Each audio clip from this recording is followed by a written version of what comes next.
গত কয়েক দশকের চেয়ে এখন বিশ্বমঞ্চে যুক্তরাষ্ট্র বেশি শক্তিশালী বলে দাবি করেছেন দেশটির প্রেসিডেন্ট জো বাইডেন।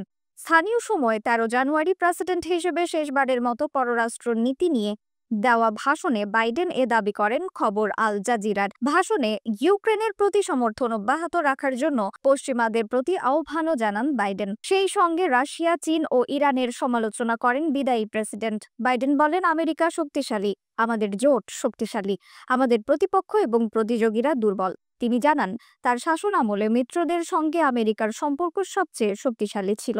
এছাড়া ন্যাটো সামরিক জোটের অংশীদাররা এখন তাদের ন্যায্য অংশ পরিশোধ করছে বলেও দাবি করেন তিনি। বিদায়ী ভাষণে ইউক্রেন যুদ্ধের বিষয়ে বাইডেন বলেন, পুতিন যখন আক্রমণ করেছিলেন তখন তিনি ভেবেছিলেন যে তিনি কয়েক দিনের মধ্যে কিয়েভ জয় করবেন।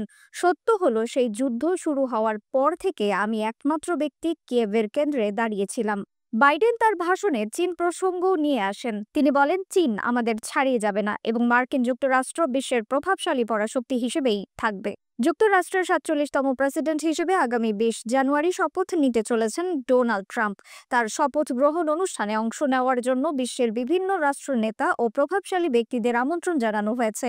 এবারই প্রথম রীতি ভেঙে আমেরিকার প্রেসিডেন্টের শপথ অনুষ্ঠানে বিভিন্ন রাষ্ট্রপ্রধানকে আমন্ত্রণ জানিয়েছেন ট্রাম্প। নিউজ ডেস্ক, রিফাত আর ইসলাম, ভোরের আকাশ।